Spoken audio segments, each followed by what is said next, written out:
Hello everyone, Plastic Craic here, and it's time to count down my top 10 Transformers of 2025. Like last year, the list is going to be split into two parts, top 5 new releases and top 5 pickups. The list is subjective and is only based on figures that I have handled personally. Time to start with the top 5 new releases. Here we go. Number 5, MMC Ocular Max Maximus Pro. MMC finally finished their masterpiece version of G1 Defensor this year, and my word was it worth the wait.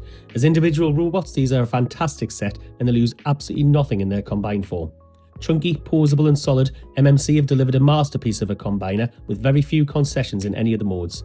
I cannot wait to see what they do with their take on Devastator. Number 4, Age of the Primes Megatronus the Fallen.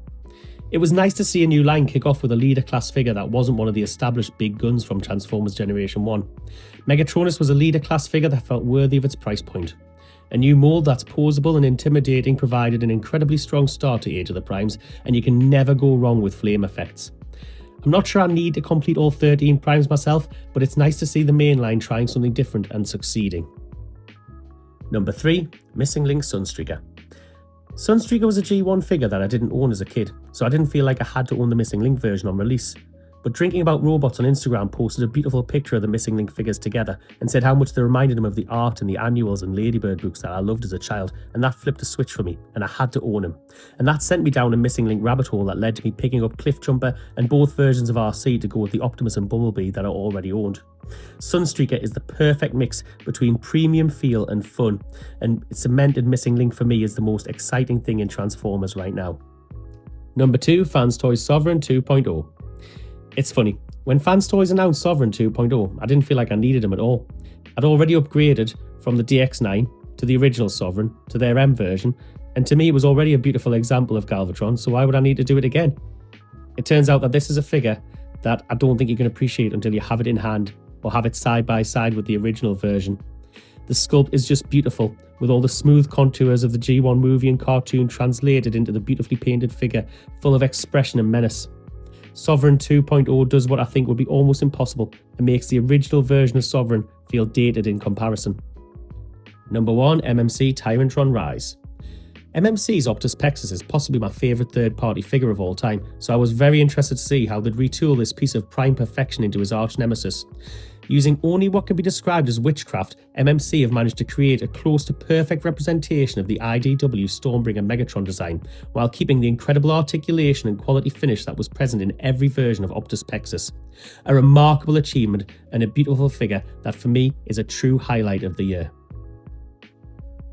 That was my top 5 new releases of 2025. Let me know what your favourite new release of 2025 was in the comments. Now we're moving on to our top 5 pickups. These are figures which weren't released last year, but I got my hands on last year. Let's go. Number 5, Make Toys Maestro. In 2025, I continued to pick up masterpiece versions of the G2 characters, and Make Toys Maestro, their take on G2 Jazz, was a treat. While not as loud as the other G2 colour scheme bots, the musical node decals and splashes of colour make this figure sing. For me, the original Downbeat was surpassed by Fans Toys Jive, so it was a nice reminder that this classic mould still has a lot to offer in 2025. Number 4, Iron Warrior Leader DLX.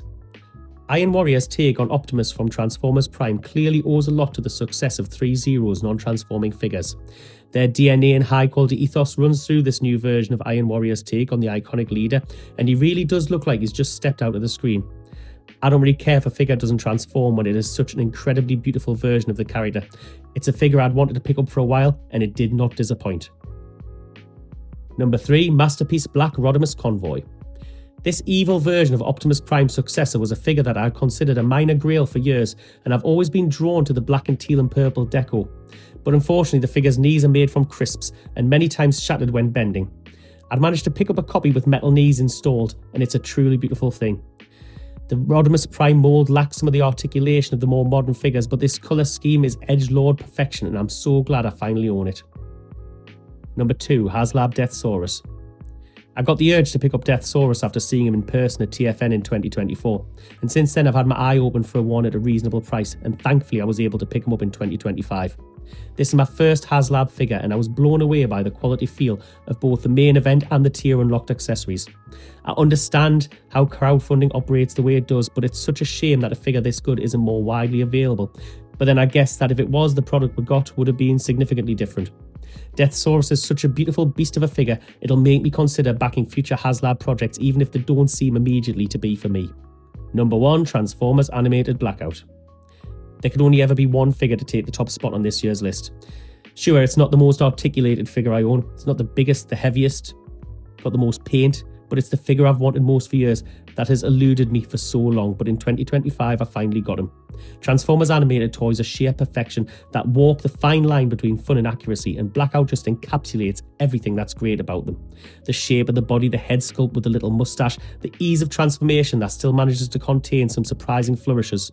Blackout isn't the easiest or cheapest figure to find, but as the money went to Toy Foo to contribute to their amazing work with Mary's Meals, feeding hungry children in some of the world's poorest communities, it was a price I gladly paid to finally own this incredible figure.